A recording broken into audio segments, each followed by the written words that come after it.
There's growing anger from residents of a tower block in Ipswich and their local MP about the lack of communication from a management company about their current living conditions.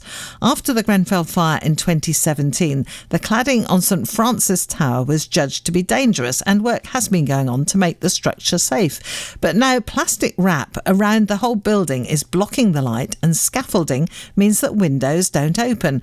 Ben Parker's been talking to residents Caroline and Rand. It's gloomy, depressing. You've never any idea what's going on outside. You're completely disconnected from the outside world. You can't tell if it's raining or sunshine. It just feels so oppressive. There's no kind of airflow and air movement. Yeah, the lack of airflow is, especially this time of year, it can be unbearable when it's hot. So, and additionally, we've now got bars across the windows, so it feels like a prison cell. It's just a really unpleasant experience, and would rather be renting somewhere else than spending the money on renting this when it's going to be like this for so the next 18 months minimum. Months. Yeah, for sure. So 18 months perhaps of living in almost darkness. Yeah, exactly. How does that prospect kind of sit with you? It's so gloomy, and the plants are starting to suffer, and it's not fair really for people that are stuck in and can't get out on their mental health and the well-being, and we have to use artificial light. So depressed. Yeah, having to use artificial light during the day in the summertime is just, I don't know what to say. Expensive. Did you know this was coming? No, we had no warning whatsoever. We didn't have any notification from the letting agent or the block management company, and every resident that we've spoken to is in the same position. Nobody was given any prior warning about the shrink wrap. We knew that there was remedial works reference the cladding, which we're very pleased about, and in doing so they've got to replace the windows, and it was actually really scary when all the shrink wrap started going up. So we just felt like we were being suffocated and sealed in after having all the lockdown, which was difficult enough anyway if you're living in a flat on your own, to then be shrink wrapped in on top of that. It's just been awful. This is how they've decided to do it. What would you guys like to see done instead? To have cut some windows so that you have some access to light and fresh air, that they could find some way of meeting us halfway. We don't know why they couldn't do it several floors at a time, or what options there would have been, but nothing has been discussed with us at all because they don't care. We don't matter. Residents of St Francis Tower talking to Ben Parker. Now, we've contacted those responsible for the building. That's block management based in Sudbury, but we haven't had a response. The East Anglian Daily Times have also been following this story and have tried to contact block management over the past few weeks. Emily Townsend is their investigations correspondent and joins us now. So how long, Emily, have you been looking at what's been happening at St Francis Tower?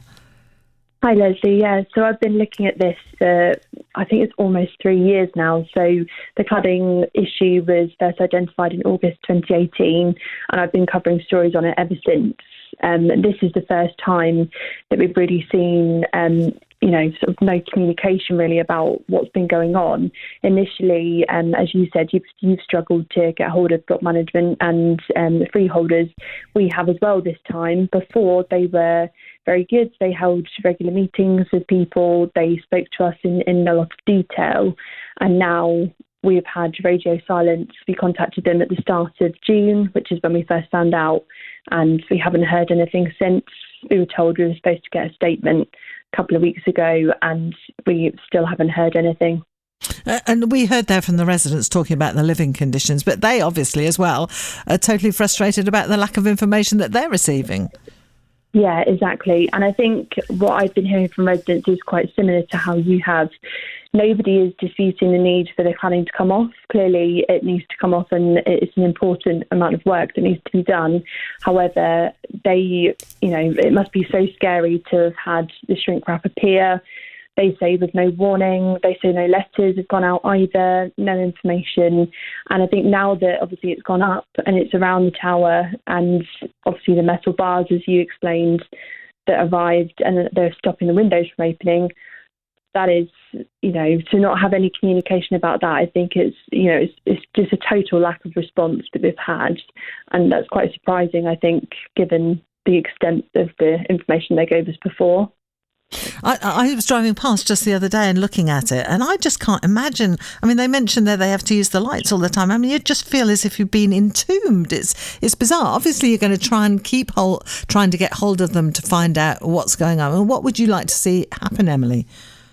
I think what we'd like to see is, them to address the issues, to actually explain what's going to happen, how long it's going to be on for, what is going to be done to support residents' well-being, what's going to be done to explain to residents and communicate better in the future, and also to explain how the works are going to continue going forward, because it can't keep going on like this. To not have any information at all and to be clueless as to what's going to happen to them in the future, I think is wrong. So we will keep asking those important questions and holding those responsible to account. And it's not just us that's frustrated either that there's been no communication from block management. Ipswich MP Tom Hunt told us earlier today that he's prepared to take the matter to the Commons. I mean, I've sent 2 letters now. As an initial letter, I mean, after my visit, I sent a second, much more strongly worded letter. I got an initial response to that last week saying that they were hoping to get me a full response by midweek this week. It's now Friday. So, if a response comes in today and I get back and I read it and it's satisfactory, okay, that's one thing, but I haven't received it yet.